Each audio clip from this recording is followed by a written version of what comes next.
Bismillahirrahmanirrahim. Assalamualaikum warahmatullahi wabarakatuh. Baiklah, di sini kami ingin menyelesaikan tugas makalah kami. Kami ingin mempresentasikan tugas makalah kami, yang dimana tugas kami ini dari mata kuliah perpajakan yang berjudul PPH pasal 21. Nah, sebelum saya memaparkan atau menjelaskan materi saya terlebih dahulu, saya ingin memperkenalkan diri. Baiklah, perkenalkan, nama saya Ratna selaku pemateri pertama, dan rekan saya atau teman saya bernama Sarah selaku pemateri kedua. PPH pasal 21 bagian A, pemotongan pajak PPH pasal 21. Pemotongan PPH pasal 21 adalah pungutan atas penghasilan yang diterima dari suatu pekerjaan, jasa, dan kegiatan. Itulah pengertian pemotongan PPH pasal 21. Jadi ketika seseorang memperoleh gaji, honorer, tunjangan, dan pembayaran lainnya sehubungan dengan pekerjaan, jasa, dan kegiatan, yang bersangkutan berpotensi menjadi subjek pajak PPH 21.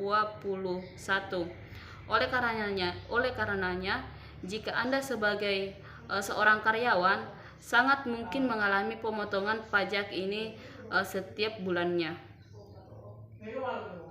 Aturan detail tentang pemotongan PPH pasal 21 dapat kita temukan pada Peraturan Direktur Jenderal tentang pedoman teknis tata cara pemotongan atau penyetoran atau pelaporan PPH pasal 21. Selanjutnya yang bagian B yaitu tarif pajak PPH pasal 21. Tarif pajak yang dimuat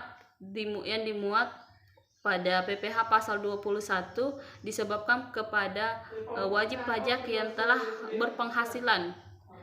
Namun sebelumnya Anda harus mengetahui terlebih dahulu tentang besaran penghasilan kena pajak atau PKP pasal 21 yang diatur dalam Peraturan Direktur Jenderal Pajak sebagai berikut. Yang pertama, penghasilan kena pajak atau PKP.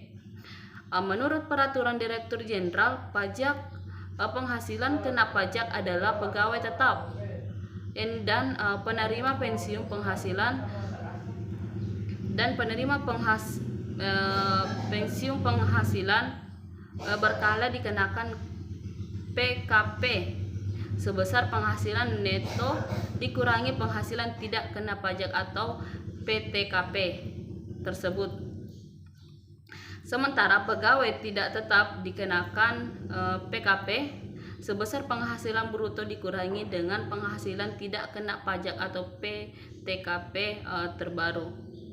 Sedangkan untuk pegawai yang termuat dalam Peraturan Direktur Jenderal Pajak dikenakan sebesar 50% atas PKP dari jumlah penghasilan bruto dikurangi dengan PTKP dalam 1 tahun. Yang kedua yaitu penghasilan tidak kena pajak atau PTKP.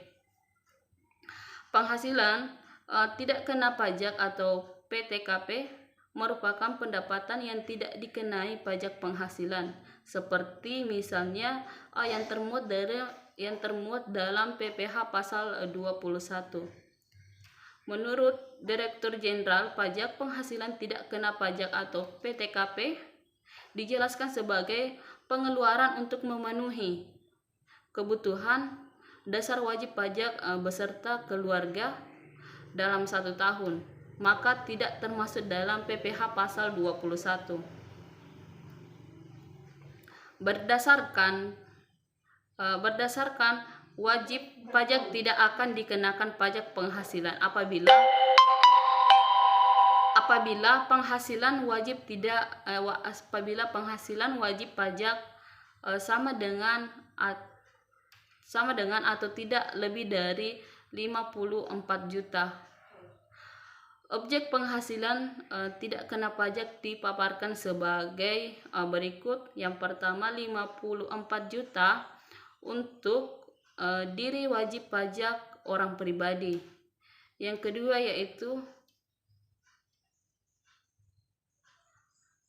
4.500.000 tambahan untuk wajib pajak yang kawin.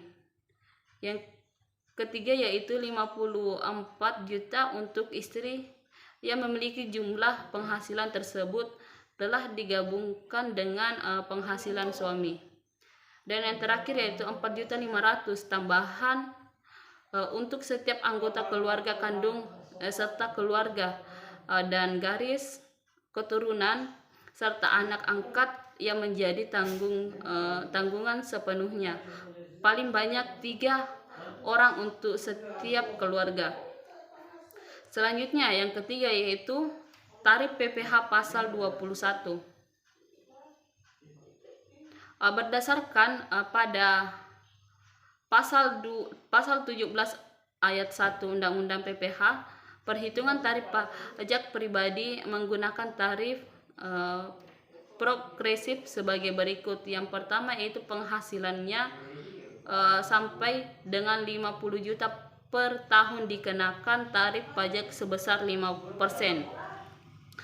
Terus yang kedua yaitu penghasilan 50 juta sampai 250 juta itu per tahun dikenakan tarif pajak sebesar 15%. Yang ketiga yaitu penghasilan 250 juta sampai 500 juta per tahun itu dikenakan tarif sebesar 25%.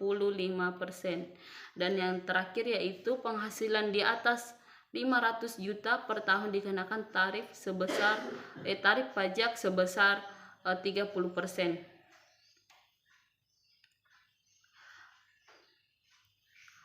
Penjelasan tentang PPh pasal 21 tersebut penting untuk Anda ketahui, sebab baik sebagai pengusaha maupun karyawan Anda harus mengetahui pribadi sehingga Anda tahu berapa nominal gaji karyawan yang harus dipotong atau berapa banyak gaji yang harus Anda potong oleh perusahaan tempat Anda bekerja.